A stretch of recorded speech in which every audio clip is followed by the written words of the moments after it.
Mesdames et messieurs, bonsoir et bienvenue dans votre émission Microscope. En Europe, particulièrement en France, mais aussi aux États-Unis et au Canada, la diaspora algérienne est de plus en plus importante.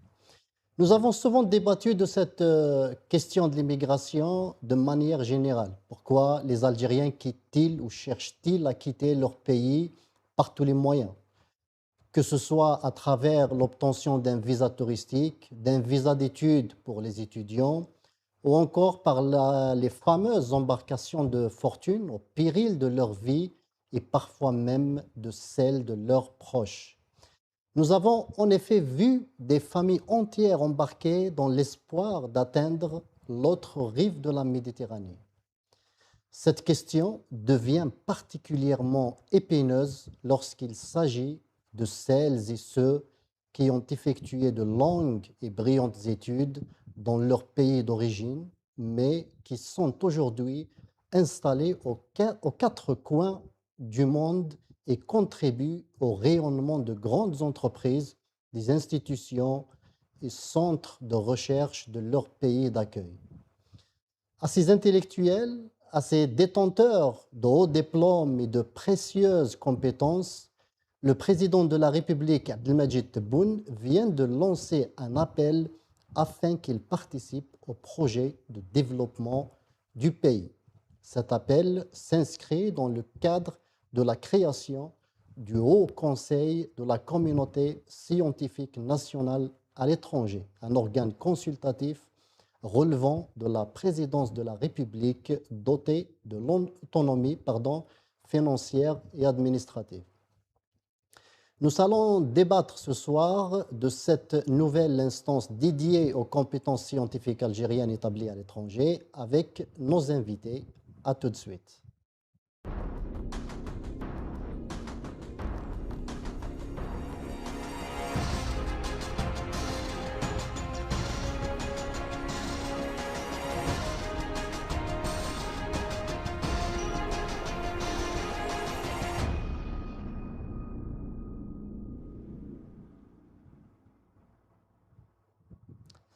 Pour en parler ce soir, je serai accompagné par Lies Djbeili, ingénieur et économiste. Lies, bonsoir et merci d'avoir accepté notre invitation.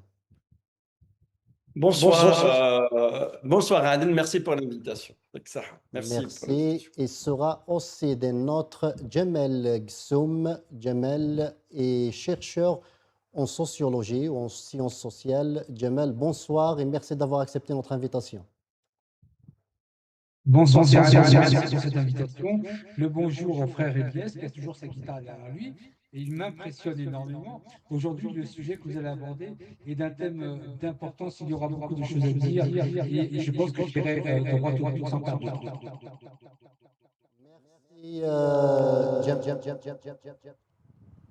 Merci Djemel. Le Conseil des ministres tenu ce dimanche et présidé par Abdelmadjid Tebboune a approuvé en fait la création de cette instance scientifique ou la création du Haut Conseil de la communauté scientifique nationale à l'étranger en tant qu'organe consultatif relevant de la présidence de la République. Lies Djbeili, vous avez fait l'essentiel de vos études en Algérie. Vous êtes arrivé en France fraîchement diplômé. Vous avez bien sûr poursuivi d'autres études en France. Aujourd'hui, vous faites le bonheur d'une importante multinationale basée en France. Est-ce que vous allez rejoindre cette instance? Merci beaucoup Adel de m'avoir invité pour cette émission. Mais je vais aller droit au but, hein. Alors, Lies Djbeili, ingénieur en génie civil, Polytechnique d'Alger. J'ai eu une bourse pour faire une thèse. Donc après, j'ai fait deux grandes écoles ici à Paris. Je suis un peu gêné, mais je le dis, parce que quelque part, il faut que les compatriotes qui nous suivent, il faut qu'ils sachent les compétences ou les étudiants qui sont venus d'Algérie, c'est-à-dire pourquoi ils réussissent à l'étranger, mais pas en Algérie. Alors, je fais deux grandes écoles, École nationale des ponts et chaussées et là où j'ai eu comme des grands professeurs qui ont travaillé sur la précontrainte internationale. Et j'ai fait l'École centrale de Paris, où j'ai eu l'occasion de rencontrer un éminent chercheur aussi qui était en mécanique des sols, Monsieur Taibi Saïd, qui est de Bougie, qui était dans la recherche, tout ce qui est macrostructure. J'ai travaillé dans des grandes boîtes internationales. Après, je me suis reconverti vers l'économie, c'est-à-dire après, je suis passé par l'université de Cergy-Pontoise où j'ai obtenu un master 2 en économie d'ingénierie et en audit. Alors, très simple, bon, après, c'est pas pour dire que je suis diplômé ou pas. J'ai fait l'expérience il y a une dizaine d'années. Je voulais un petit peu investir chez moi en Algérie et puis proposer un concept. Ben, j'ai été débouté, tout simplement. C'est parce que les élites qui réussissent à l'étranger, je le dis honnêtement, c'est pas pour tirer ou pas, les élites qui réussissent à l'étranger rencontrent souvent des difficultés en Algérie. Pourquoi? Parce que pour une raison très simple, ils n'arrivent pas à reproduire les mêmes performances qu'en Algérie. Parce que l'environnement n'est pas propice, parce qu'il n'y a pas une réelle volonté de les intégrer dans les prises de décision. C'est qu'en Algérie, ils considèrent qu'un chercheur, ils considèrent un ingénieur, c'est-à-dire un grand chef de projet, que sur le côté technique, que sur le côté de management. Il n'y a pas que ça, mais aussi dans les prises de décision.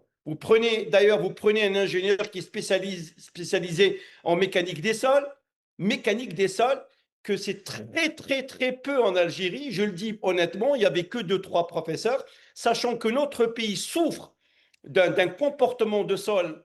On ne va pas rentrer dans les détails scientifiques et techniques, mais la majorité vient de l'étranger. Le seul scientifique qui a réglé le problème du remblai entre Bjaïa et Gigil, c'est M. Biarritz, qui n'est plus de ce monde et qui a eu comme des ingénieurs, comme Saïd Taibi, comme d'autres personnes, comme moi-même à ma petite échelle.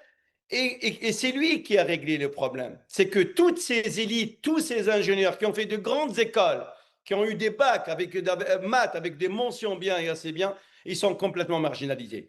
Moi, moi, pas moi, maintenant pour les autres générations qui arrivent, moi, je donne un conseil au Conseil de ministres ou ceux qui décident.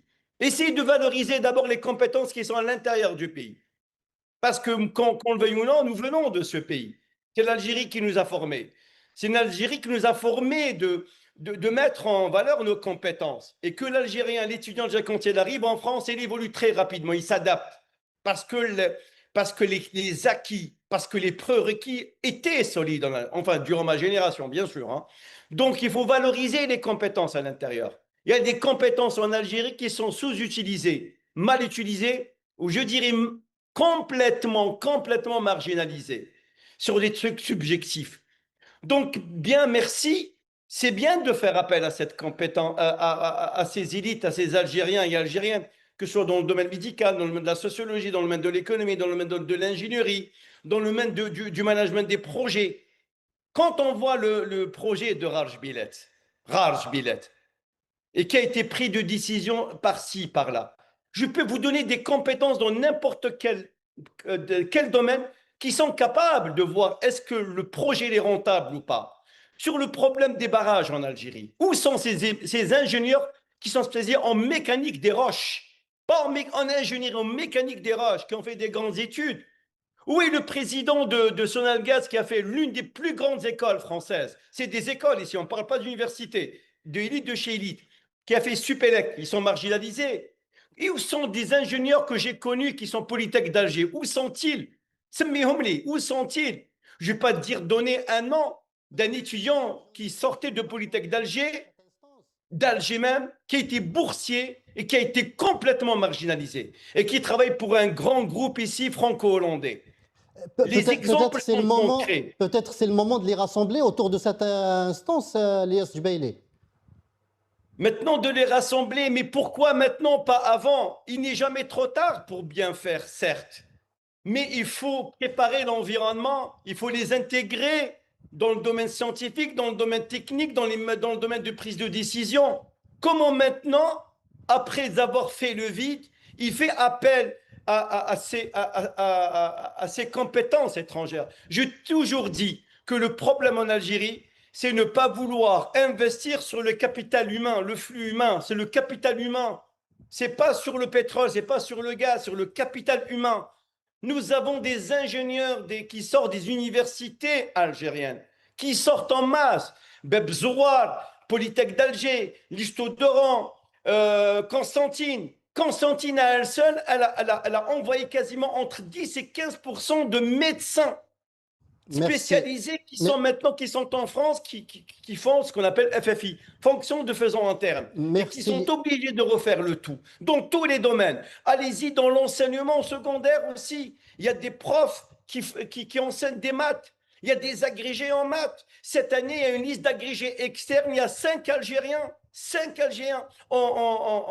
qui sont agrégés en mathématiques et qui sont intégrés à l'UIT de Vitaneuse, ainsi de suite. Je travaille pour un groupe multinational. Je travaille aussi pour un cabinet qui est très reconnu ici à Paris. J'ai travaillé pour des grands groupes. J'ai vu des Algériens, j'ai vu des compétences qui étaient par-ci, par-là. Toujours la compétence algérienne, elle arrive à s'en sortir en Europe parce qu'il n'a pas le choix, parce qu'on s'adapte, parce qu'on est né pour s'adapter, c'est comme ça, c'est notre ADN. Mais chez nous, en Algérie, c'est marginalisé. Si M. Lies Jubeili, qui me connaissent, je suis d'une grande école en Algérie, ils savent, ils m'ont donné une bourse, ils savent mon cursus universitaire, ils savent qu'est-ce que j'ai fait comme école. Si j'y vais et je leur dis, voilà les compétences pour, voilà ceci, qu'est-ce qu'il faut faire? Jamais. Vous savez, avec 2 Français, en 2005, je voulais leur proposer un projet, genre d'un périscope pour la collecte des eaux pluviométriques, à la fois le côté dans une ville qui s'appelle Constantine. J'étais reçu par le chef de cabinet. Je le dis, Ma'lish, c'est la liberté, c'est la transparence. Il m'a dit, vous voulez un terrain de 3000 mètres carrés? Je ne cherche pas un terrain de 3000 mètres carrés. 3000 mètres carrés. Ce n'est pas la superficie qui définit le projet. Il faut être comme les Chinois. Petit bureau, grand chantier. Mais pas grand bureau, petit chantier. Il m'a dit, est-ce que vous voulez 3000 mètres carrés? J'ai été invité par des membres de la wilaya. Ils m'ont dit, finalement, on ne vous donne pas 3000 mètres carrés, on vous donne 600 mètres carrés. Parce que le projet n'est pas encore analysé. Regardez, et je vais même vous dire, et je le dis, j'avais même un ami qui a fait des études avec moi, je me rappelle, qui était chef de daïra d'une ville à côté de Constantine. Et lui-même, il m'a dit, bah, écoute, il me vous voyait, écoutez, oui, il a raison, on se vous voit, mais quasiment, on savait qu'il avait l'intention de m'éliminer. On ne sait pas d'éliminer, voilà, en termes de projet, parce que le projet est ubuesque. C'est comme ça qu'elle est traitée. Franchement, smahli, hein, je suis gêné de parler de mon cas. Mais je ne suis qu'une goutte dans l'océan. Il y a des milliers. On va y revenir, Lies. On va y revenir, Lies. Je donne la parole à Djamel Ghessoum.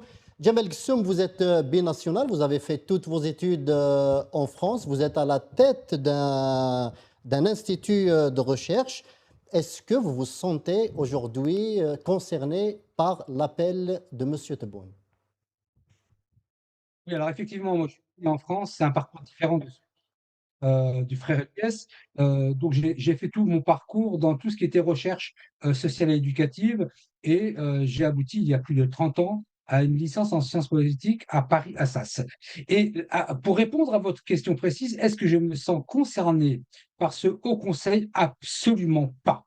Je suis dans les sciences sociales, dans les sciences politiques, je ne suis pas dans la politique spectacle. Pourquoi je dis cela?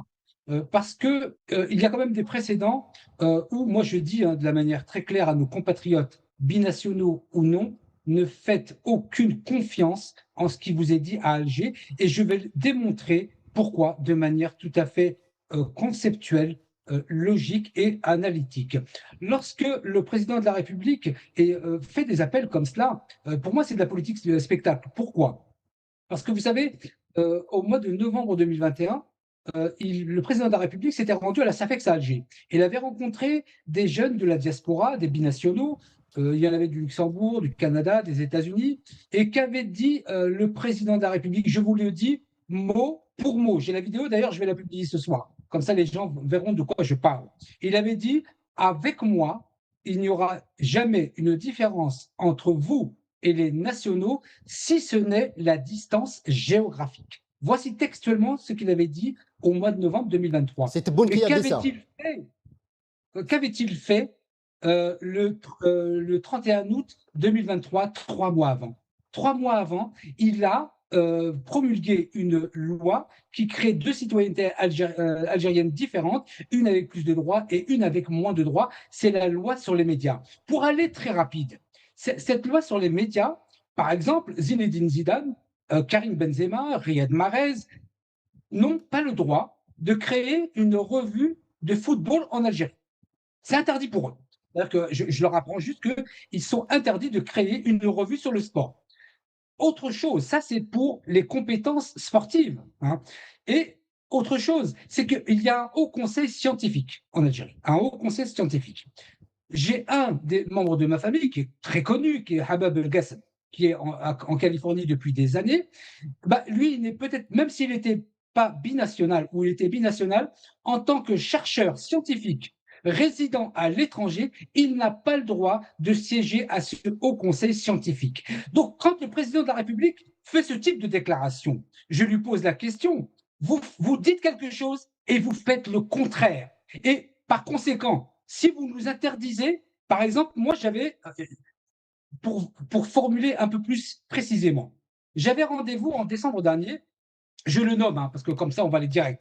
J'avais rendez-vous avec un responsable de l'Institut national de recherche éducative à Alger. J'avais rendez-vous avec lui parce que c'est ma spécialité.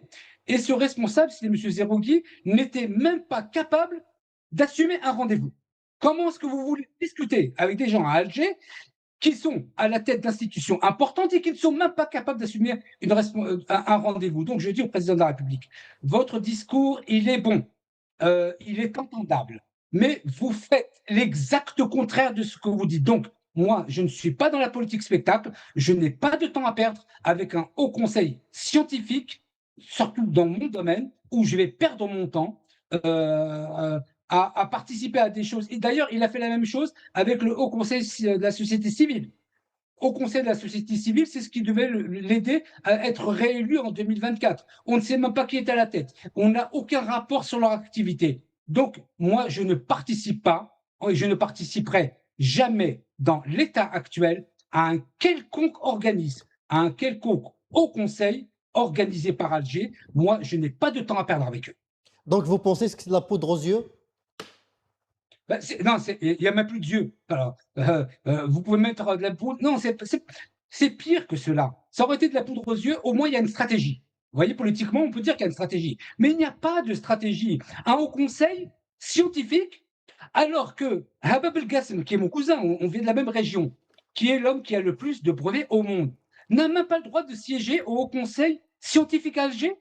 Et il veut aujourd'hui, le président de la République, mais est-ce qu'il le sait, ça? Moi, je suis étonné. Est-ce qu'il sait, Monsieur le Président, je vous adresse le message, est-ce que vous savez que les scientifiques qui habitent à l'étranger, je ne parle même pas que des binationaux, je parle des Algéro-Algériens qui résident à l'étranger, n'ont pas le droit de siéger au conseil scientifique, et vous relancez aujourd'hui un débat qui n'a pas de sens? Est-ce que vous savez ce qui se passe autour de vous? Merci Jamal Gsoum. Reste avec nous. Avant de repasser la parole à Lies Djebeli, nous allons regarder ensemble cette vidéo justement de l'annonce de la création de cette instance. Le Conseil des ministres a par ailleurs approuvé la création du Haut Conseil de la communauté scientifique nationale à l'étranger en tant qu'organe consultatif relevant de la présidence de la République, doté de l'autonomie financière et administrative.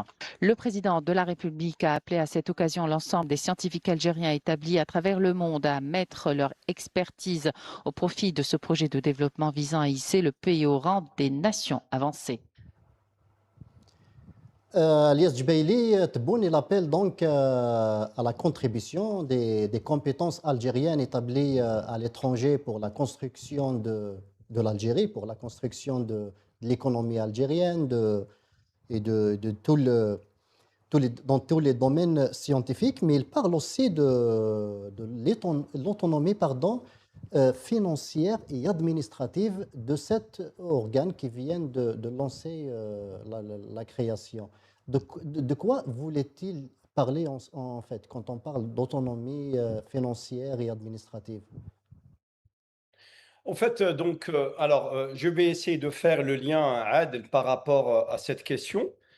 Juste pour rebondir assez rapidement, moi je demande à Monsieur Tebboune, qui est président de la République, qui a fait suite à un décret présidentiel, je lui pose la question, que devient le Conseil national de la recherche scientifique et des technologies qui a été mis en place, Adel, en mars 2022, et ce Conseil national de la recherche scientifique et des technologies, il comportait 45 membres. 45 membres, y compris les représentants de la diaspora. Ceux qui sont représentés de la diaspora, on m'a donné leur nom. Bon, voilà, je pense qu'ils avaient une certaine compétence, il n'y a aucun problème.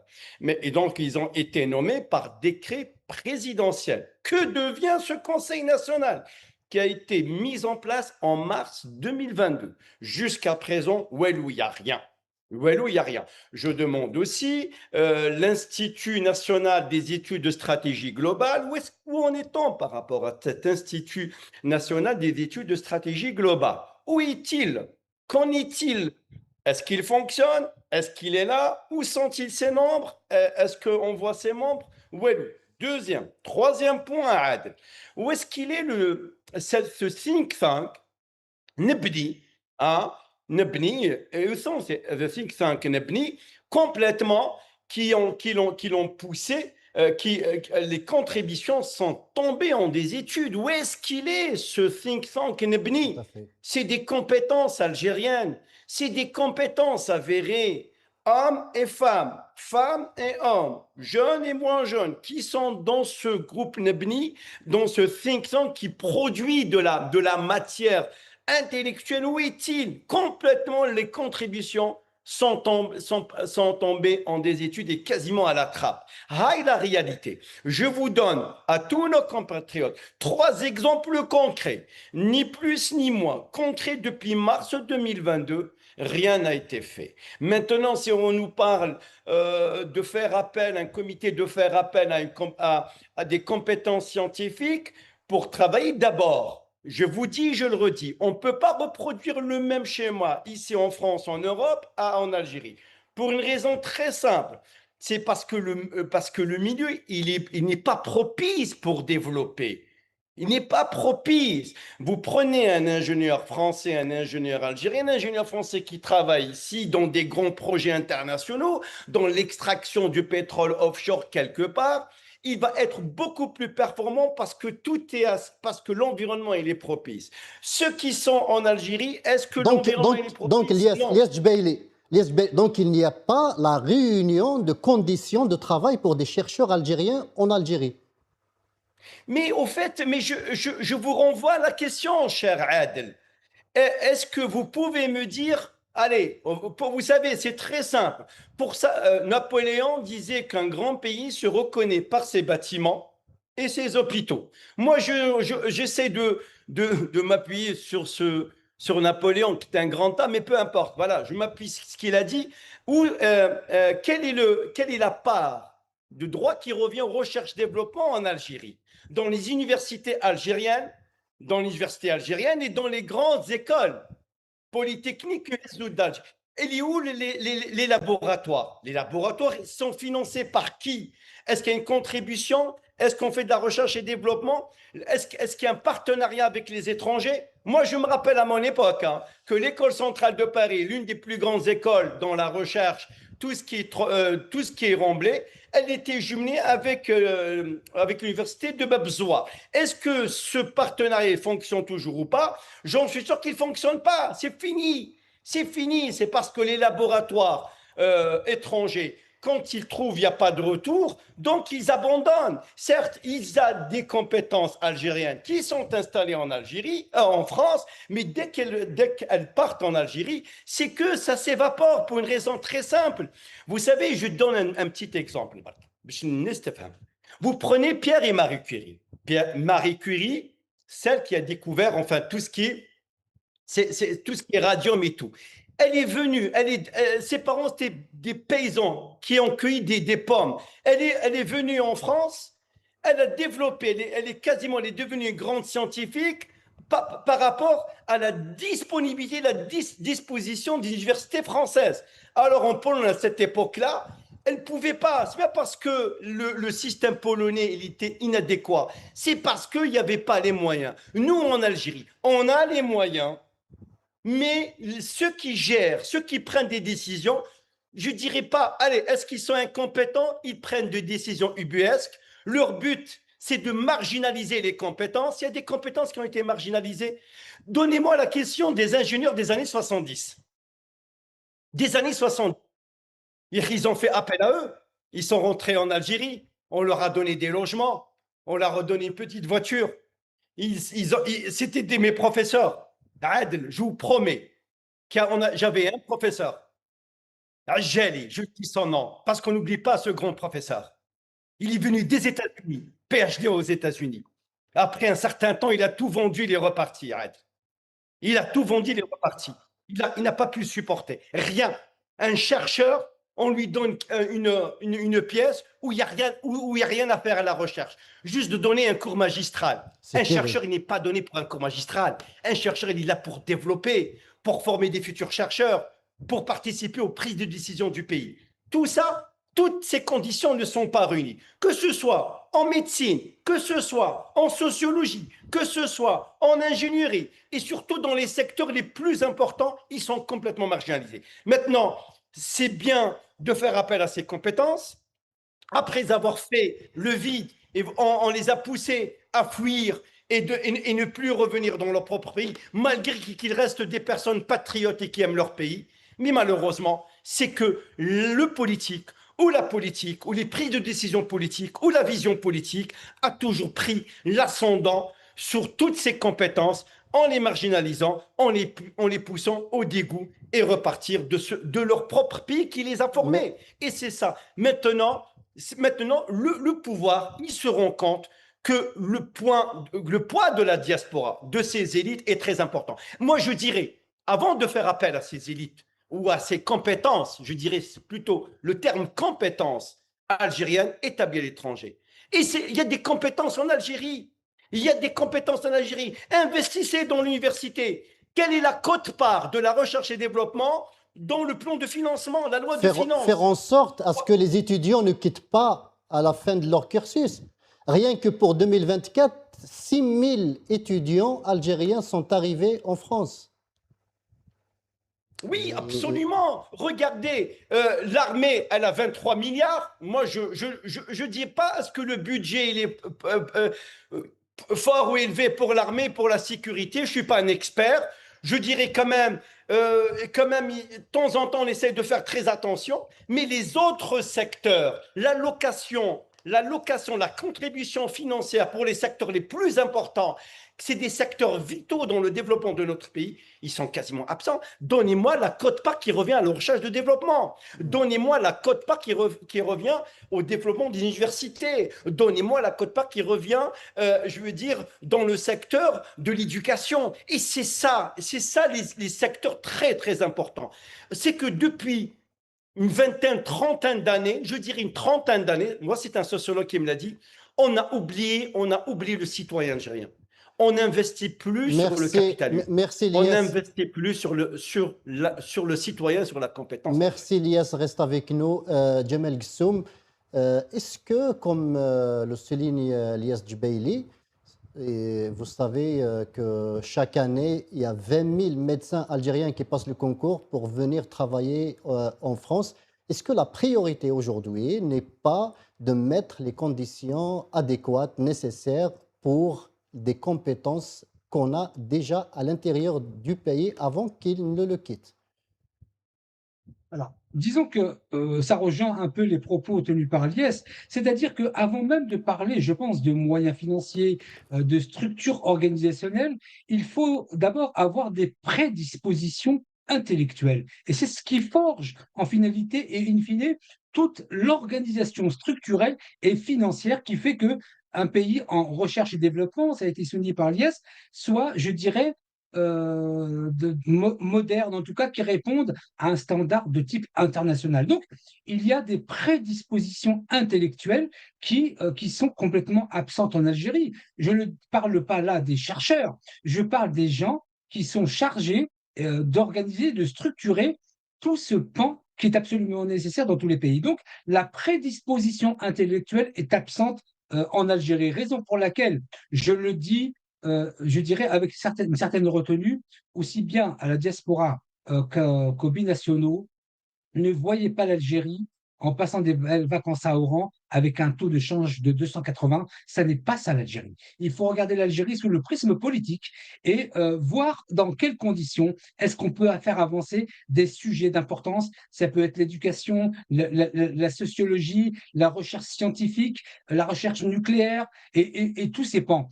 La prédisposition intellectuelle en Algérie n'est pas prête. Vous savez, il y a un professeur, un éminent professeur de mathématiques, j'en parle d'autant plus à l'aise qu'il est de chez moi, il est de Ouadsouf, qui est Bouchelkha. Vous savez, Bouchelkha, il avait été professeur d'université à Babezouar. Et pour vous raconter un peu une anecdote qui s'est vraiment passée, mais ça démontre, je dirais, le pendant algérien qui fait que tous les chercheurs vont chercher à se sauver. C'est qu'il était arrivé à Babezouar et il était arrivé en Goudouara, Ouadsouf, on est comme ça. Et il y a une étudiante qui a dit, mais c'est qui lui? Lui, il va nous donner des cours parce qu'il était en Goudouara. Et arrivé dans la salle, Bougelkha l'avait entendu et il l'avait appelé au tableau et lui avait dit, tracez-moi une droite. Et donc, elle a tracé une droite et elle s'était arrêtée. Et il lui a dit, non, continue, continue. Une droite, c'est un nombre de points indéfini. Elle a continué, il a ouvert la porte, il lui a dit dehors. En fin de compte, ce professeur, il est parti aux États-Unis parce que cette étudiante, psychologiquement, renvoyée à toute l'organisation de l'Algérie sur ces questions. Il vaut mieux, en Algérie, si on veut avoir un poste important, il vaut mieux être diplômé d'incompétence. Alors, si vous avez un diplôme en incompétence, vous allez gravir tous les échelons. Mais à partir du moment où vous avez une connaissance poussée dans un domaine ou dans un autre, vous allez être complètement mis de côté. Moi, le message que j'adresse à la diaspora, binationale ou pas, ne faites aucune confiance. Ne voyez pas l'Algérie en période de vacances. Voyez-la sous le prisme politique et sociologique. Et là, je peux vous assurer que vous allez partir en courant. Si ceux qui sont nés en Algérie, qui ont fait leurs études en Algérie, partent, je peux vous imaginer, vous pouvez imaginer, moi qui suis né en France avec une certaine organisation, une certaine, je dirais, structure, me retrouver à Alger à avoir quelqu'un de haut placé à l'Institut national de recherche éducative. Et moi, l'objectif que j'avais en décembre dernier, c'est d'apporter l'expérience de 38 ans sur comment est-ce qu'on règle le problème des addictions en toxicomanie. Ouais. Comment est-ce qu'on règle les violences en milieu scolaire? C'est ma spécialité. Comment est-ce qu'on fait de la médiation? Comment est-ce qu'on s'occupe des enfants qui n'ont plus leurs parents? C'est ce que vous faites, c'est ce que vous faites actuellement avec votre institut. C'est ce que je fais avec un institut. C'est-à-dire que j'ai travaillé avec les Américains, j'ai travaillé avec les Russes, j'ai travaillé avec les Sénégalais. En Algérie, ce monsieur Zerogui de l'Institut national de recherche éducative n'a même pas été capable de respecter un rendez-vous. Qu'est-ce que vous voulez faire avec ça? Et c'est pour ça que, à la question centrale que vous avez appelé à poser à Adel sur est-ce que je me sens concerné par ce Haut Conseil de recherche scientifique, je le dis au président de la République, je n'ai pas de temps à perdre avec vous. Pourtant, ce chapitre que vous venez d'évoquer, c'est intéressant aujourd'hui, puisque tout le pays est émondé par les drogues, par les oui, exactement. Vous savez, les psychotropes. Ce que j'ai fait, mais complètement. Vous savez ce que j'ai fait? Je viens de créer mon centre de formation à Alger. J'ai été au ministère de la formation professionnelle et je leur ai proposé 17 diplômes d'État dans tous les champs. Éducation à l'enfance, éducateur spécialisé, moniteur éducateur, spécialiste en addictologie. Il y en avait 17. Quand je leur ai posé la question, combien avez-vous de diplômes dans le travail social? Ils m'en ont sorti un. Je leur ai dit, c'est bien, mais il en manque 16. Et donc, ils m'ont dit, proposez-moi. Donc, moi, je veux bien participer à tous ces champs. Par exemple, la prévention de la récidive en prison. Vous savez qu'en prison, lorsque vous sortez de détention sans projet, sans rien, le taux de récidive, il est multiplié par 7 ou 8. Et donc, ça évite de refaire des victimes. Ça, c'est mon métier depuis 38 ans. Mais en Algérie, tout ce champ n'existe pas. Mais quand vous allez discuter avec des institutions, ils ne comprennent même pas ce que je dis. Et c'est pourtant simple. Les Américains me comprennent. Les Sénégalais, pareil. Les Américains, Sénégalais, les Russes me comprennent. Et les Algériens ne me comprennent. Mais Je ne sais pas quoi faire. pourquoi ils font semblant de ne pas comprendre? Pourquoi ils ne veulent pas de ce projet alors que, comme je l'ai bien souligné, l'Algérie est aujourd'hui inondée lorsqu'on voit les informations quotidiennes sur les saisies de drogue, de psychotropes, Oui, bien etc. sûr. Mais Tout à pourquoi? fait. Et vous savez que vous avez raison. Vous savez, j'avais rencontré une éminente magistrate algérienne. Elle porte le même nom que celui qui ne savait même pas respecter un rendez-vous. Elle n'a pas de chance. Qui est Madame Leïla Zeroui. Une grande, elle était au Conseil suprême, etc. J'ai D'accord. eu rendez-vous avec elle à l'ONU à New York. Et elle avait en Mhm. charge la rééducation des enfants soldats en Afrique, particulièrement en Centrafrique.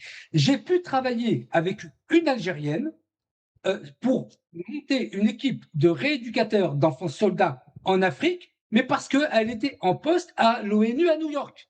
C'est pour ça que j'ai pu travailler avec une Algérienne. Mais en Algérie, les prédispositions, je vous le dis, intellectuelles ne sont pas. Le président de la République, il peut être animé des meilleures volontés, mais ça ne sert à rien de construire des voitures sans moteur. Le Conseil sur la société civile, les 3 points qu'ont évoqué très justement Eliès, sur lesquels il n'y a aucun retour, dont ce fameux think tank, effectivement.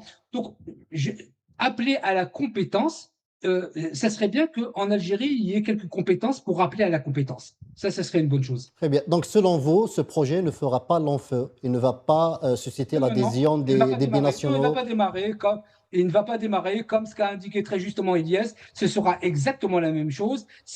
On met du feu d'artifice. Et c'est pour cela que je disais que moi, je ne suis pas là à m'amuser. Moi, je n'ai pas de temps à perdre. Je ne suis pas dans la politique spectacle où on fait ou on ne fait pas. Mais en tout cas, je ne participerai pas à ce cirque. Si ça intéresse des gens, Allahumma barak. Mais moi, c'est pas après 40 ans de terrain que je vais perdre mon temps avec des gens qui ne sont même pas capables de comprendre ce qu'ils disent. Merci. Reste avec nous, Monsieur Gssoum. Lias Djbeili, vous avez certainement suivi l'épisode de Djiloul Slama, qui est un chercheur aussi, et qui est venu sur un plateau de télévision émettre un avis sur le projet de Raj Bilet. Il a été enlevé pendant quelques jours. Donc, à la fin, il a été présenté devant un juge et le juge l'a jeté en prison, tout simplement parce qu'il a émis un avis contraire sur ce projet. Et moi, je l'ai entendu et il s'avère que c'est quelqu'un du domaine et qui maîtrise parfaitement ces sujets.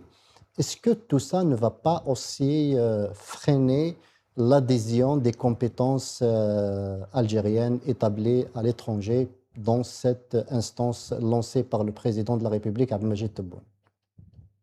En fait, c'est que le problème dans le profil de Gilles Slama, il faut l'expliquer, quand la compétence scientifique, économique, elle s'accouple avec une décision de nature politique, c'est que le chercheur ou l'ingénieur ou l'économiste, il risque gros. C'est ça. Parce que la prise de décision de Raj Bilet, qu'on le veuille ou non, c'est une prise de décision politique. Politique. Pourquoi c'est Elle est politique? politique. Pourquoi la décision de Raj Bilet était politique, Lies? Oui, après, oui, parce qu'il faut vendre un projet de grande ampleur. Il faut le vendre sur la place internationale. Raj Bilet, c'est un projet pharaonique qui attire les appétits internationaux, quelque part aussi pour dire aux voisins de l'Ouest que nous sommes capables de l'explorer seuls, sans votre contribution, que nous avons toutes les compétences, nous avons tous les moyens financiers de faire émerger un projet, même si la rentabilité in fine, elle est caduque, Quand on veut faire, on s'en fout de tout ce qui est environnement, des voies ferroviaires, pour faire transiter de l'acier extrait à l'état brut, sachant qu'il contient du phosphore. Qu'est-ce qu'il a dit, Gilles Slama?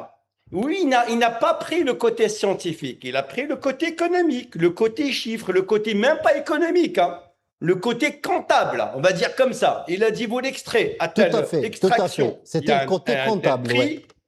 Vous le vendez sur le marché international à l'état brut. Pourquoi il a dit à l'état brut? Pourquoi il a donné le chiffre? Il a dit qu'il y aura une dépréciation, une dévaluation de 30%. Parce que Gilles Slama, il sait pertinemment quand vous allez extraire l'acier, nous n'avons pas les infrastructures de transformation, de modification. Où sont ces usines? Où sont ces ateliers in situ qui se trouvent dans le projet? Donc forcément, quand vous les extrayez du sous-sol, vous allez les mettre dans les wagons et vous allez les exporter à l'état brut. Donc 30% de moins, acier qui est brut, qui est malade parce qu'il a du phosphore. Pour enlever le phosphore, il faut des techniques assez particulières, sachant que les Français, en 1964, ils avaient du mal à ce qu'on appelle à faire une déphorisation. Donc, qu'est-ce qu'il a dit? Il a dit, vous n'arrivez même pas à le vendre à, disons, à $100 quand il est propre. Il y a une dévaluation de 30%, vous allez le vendre à combien? Est-ce que c'est rentable ou pas? Même pas 2 jours, 48 heures, mesquin, il s'est retrouvé en prison. Qu'est-ce qu'il a dit de mal? Je ne comprends pas. Qu'est-ce qu'il a dit, Monsieur Slama? Donc, il a risqué sa vie en prison. Ils ont détruit sa famille. Ils ont détruit le tissu familial de la famille de Slama. Et il pousse les investisseurs de l'étranger de ne pas investir en Algérie. Donnez-moi la quote-part des IDE en Algérie. Makench, ce qu'on appelle les investissements directs étrangers. Même la loi qui a été concoctée, 80% pour les entités étrangères et 20% pour l'Algérie, 80%, donnez-moi le nom des sociétés qui bousculent au portillon pour investir en Algérie. Rien. On n'investit plus dans les grands projets très gourmands comme ça. C'est fini. Le seul projet qui est rentable, je dis bien qui est rentable, ce sont les terres rares. Est-ce que vous avez vu les Américains qui sont venus pour investir dans l'acier brut qui contient du phosphore? Mekenwelu. Est-ce que vous avez vu les Australiens? Riwelu. Même les Allemands, ils ne vont pas investir là-dessus. Pourquoi? Parce qu'il faut avoir beaucoup d'argent. Je ne sais pas, ça a coûté des sommes inqualifiables pour l'économie algérienne. Pour quelle économie? Est-ce que l'économie extractiviste, est-ce que c'est une bonne chose pour l'Algérie? Et quand je vois une certaine dame qui nous vante l'IA, l'intelligence artificielle, en France, je ne sais pas c'est quoi l'intelligence artificielle parce que moi j'ai des amis dans l'IA, je voulais savoir c'est quoi vraiment son savoir-faire et qui prend la peine de prendre le téléphone, inviter sur Canal Algérie et de donner un avis sur le projet Drarj Bilet avec madame, un peu de hauteur de vue. Ceux qui permettent de donner un avis, ceux qui sont spécialisés, ceux qui apportent de la plus-value réellement. Dire que le projet de Drarj Bilet est rentable pour faire plaisir au pouvoir algérien, aux autorités algériennes, ça, vous trahissez votre pays et vous trahissez le peuple et même vous trahissez vous-même. Merci Elias Jubaili. Nous passons au deuxième point de notre émission. Comme vous savez, nous sommes en pleine campagne électorale et je ne vais pas vous priver des dernières pépites de cette campagne. Regardons ensemble cette vidéo.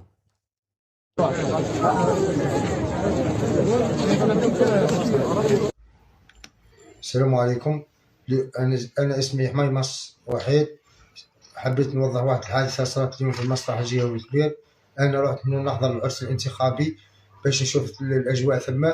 مهم كي قعدنا ثم وجا الأمين العام صارت واحد جاستي أنا عفوية مني، جيت نسلم عليه طاحوا لي الماضي وكان وقتها يصب المطر.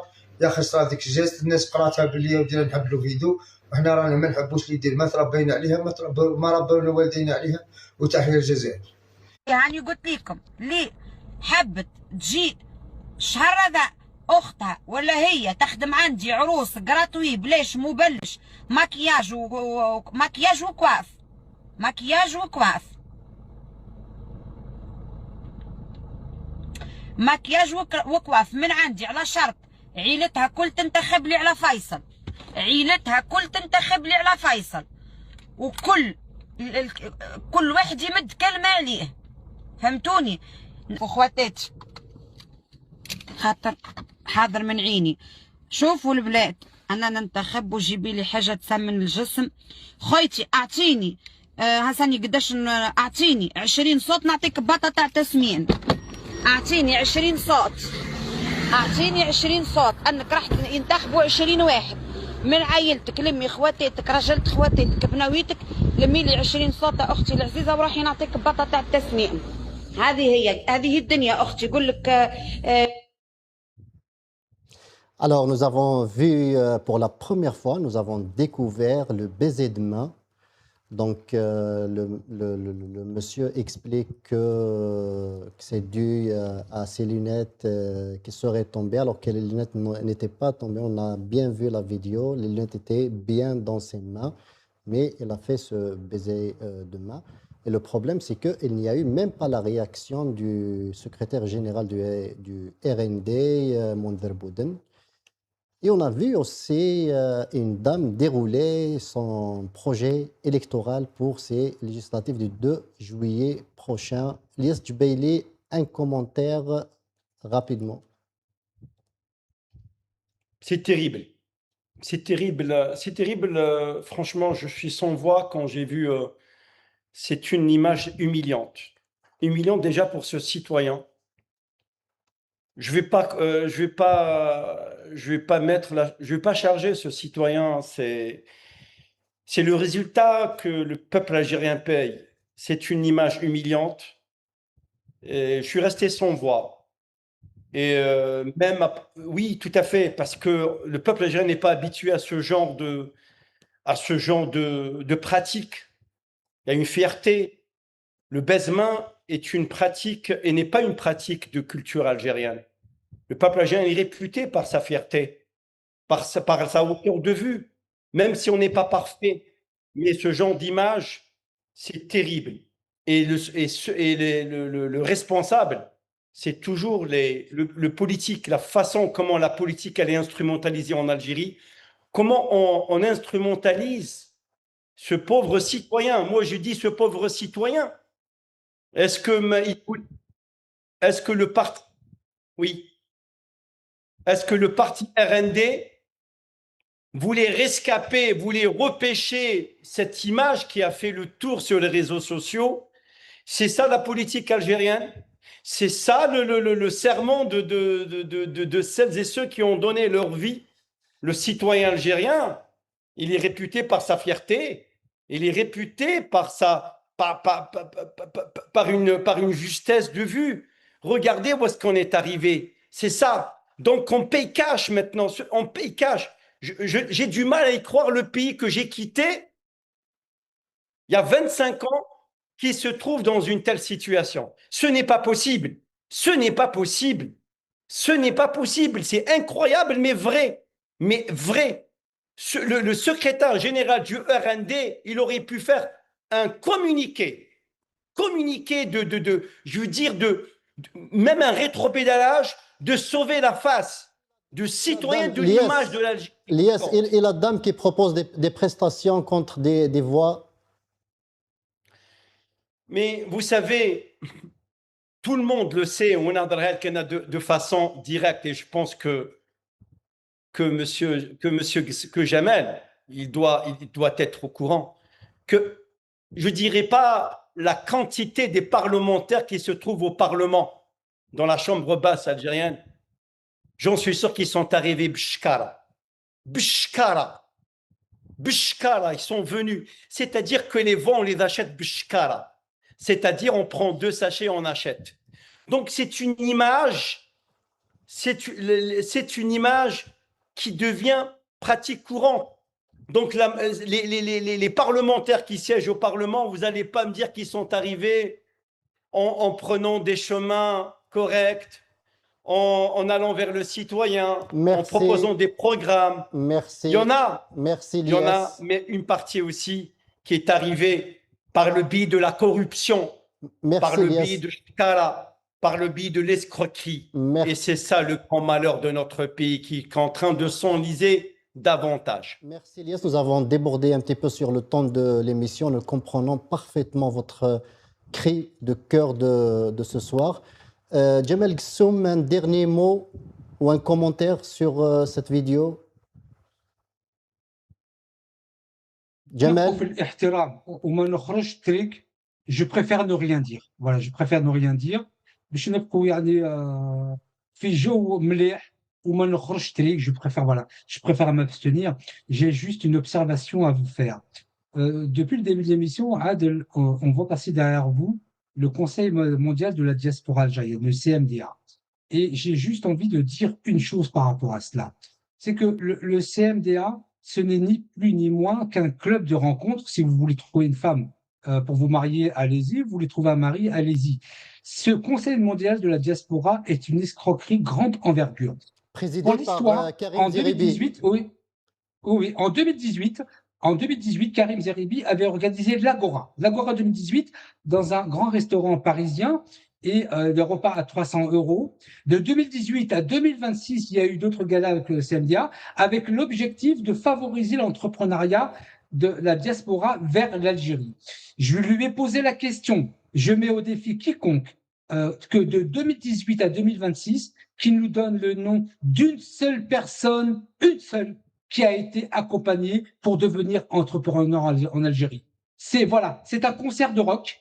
Il y avait des groupes, il y a des groupies, des fausses blondes. Hein. Il y a un rock'n'roller qui est Karim Zeribi et c'est tout. Donc c'est un club nouveau de rencontres. Vous voulez vous marier, etc. Mais en tout cas, c'est pas sérieux. Merci beaucoup, Jamel Gsoum. Vous êtes chercheur en sociologie. Vous êtes à la tête d'un institut de recherche. Merci, Elias Djubeili. Vous êtes ingénieur et économiste. Chers téléspectateurs, chères téléspectatrices, merci. Nous arrivons à la fin de cette émission. Je vous donne rendez-vous demain à la même heure. Merci.